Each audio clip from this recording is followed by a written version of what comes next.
So dahil bukas na ang pasahan ng aking module, magtatry lang ako ng filter na ito. Huwag niyo pansinin yung aking kanila, namamalat siya. Pero okay lang, fresh pa rin ako. So ang aking mamability ay for the strong si mama, kaya pala bugbog si papa, charis. Si tatay ay ano yan, mangkukulam. Si BFF ay mapagmahal. Si Crush, yak! Ulit tayo kay Crush. Hindi ko nagugustuhan ng mga pinagagawa mo. Ulit tayo. Si nanay ay tulog. Si papa ay sisiw na basag ang itlog. Si BFF ay isang bulati. Si Crush ay isang unggoy na king. Okay, kalma. Ako. Pabili po. Ano yan? Ano ba to? Parang nangangagat. Nangangagat. Ay, nagtitinda ka po? Nag-aadi ka ba? Ha? Nakikita mong kantin ito? Ay, ano itong tingin mo sa ginagawa ko? Nagbo-model? Ay, kung suntokin kaya kita dyan. Ay, actually, pwede po kayong model. Model ng Hug-Starter. Anong tingin mo sa akin, baboy? Wala po ko sinasabing ganyan. By the way, isang burger po. Teka, ba't wala pong pati to? Bakit naman magkakapanti yan? Ay, hindi naman yan babae. Pati. Magtanggal ka nga ng tutuli mo, napakabobo nito. Bakit? May angal ka? Kaya pala wala ditong nabili kasi kinakain mo yung pati, napakapatay gutom mo. Ikaw manahimik ka dyan, subukan mo magsumbong at bubugbugin kita mamaya sa labasan tapos pagpipiras-pirasuin ko yung iyong katawan saka ipapakain ko sa aso. Sige, subukan mo at babariling kita ng lipstick na ito. Isang kalabit ko lang dito at siguradong sabog ang pagmumukha mo.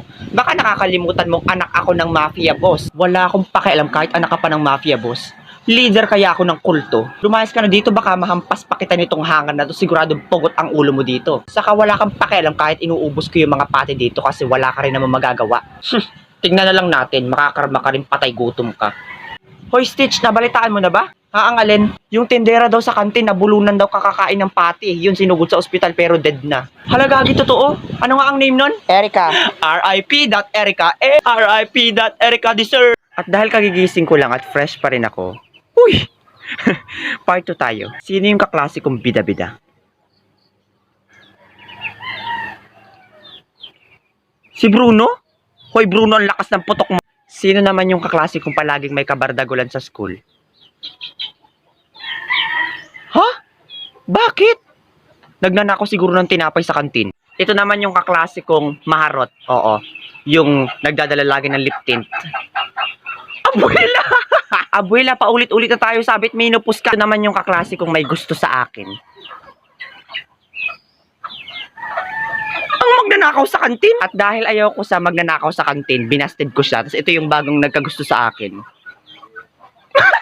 Iba talaga ang kakitan ko. Ito naman yung kaklase kong palagi akong binubuli. Mayos ka, bebs. Taksil ka, Louie! Ito naman yung kaklase kong palagi akong pinagtatanggol sa bully tapos naging best friend ko. Tia Pepa, patamaan mo ng kidlat si Luisa.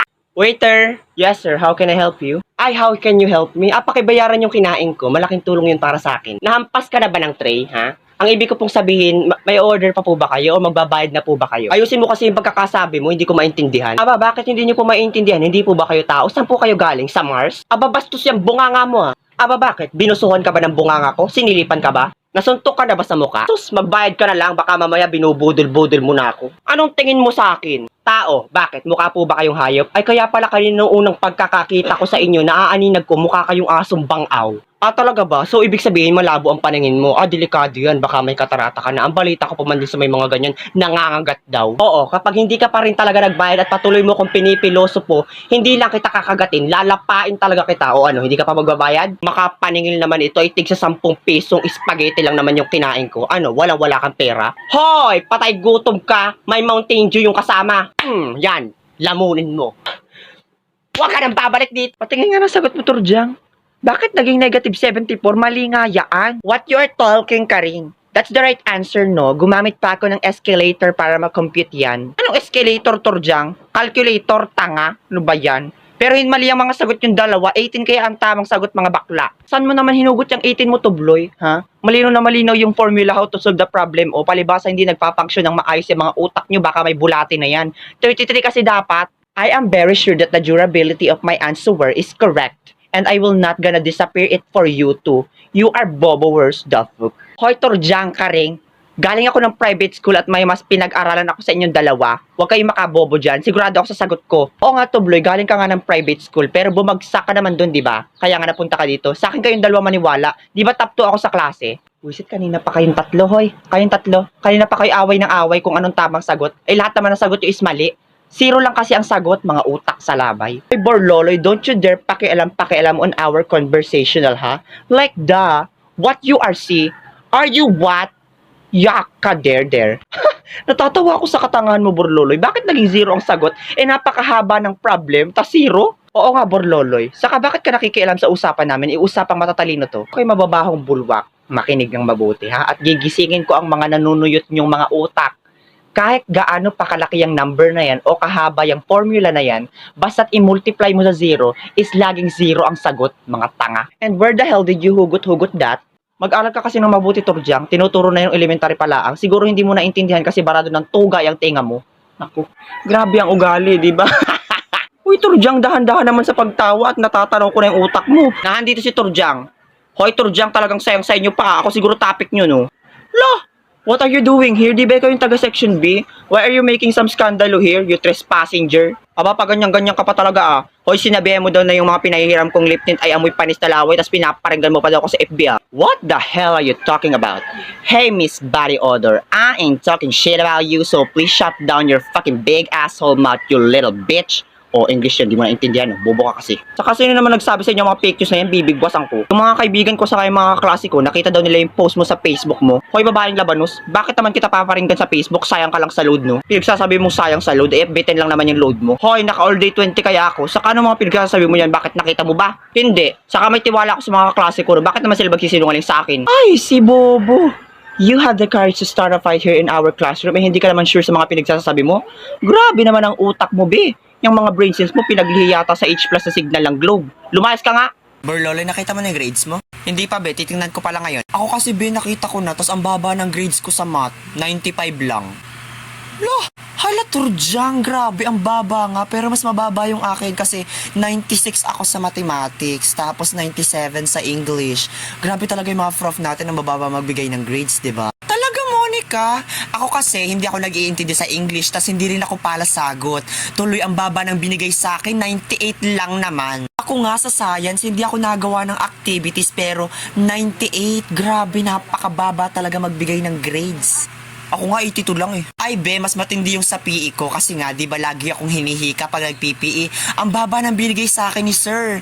99 lang naman. Ay Torjang, mas matindi yung sa akin kasi lagi ako nahihimatay sa PE. Tas binigyan ako ng 99. Napakababa. Uy, Borloloy, nagtatalo na naman yung dalawa. Bayang mo yung mga talakitok na yan.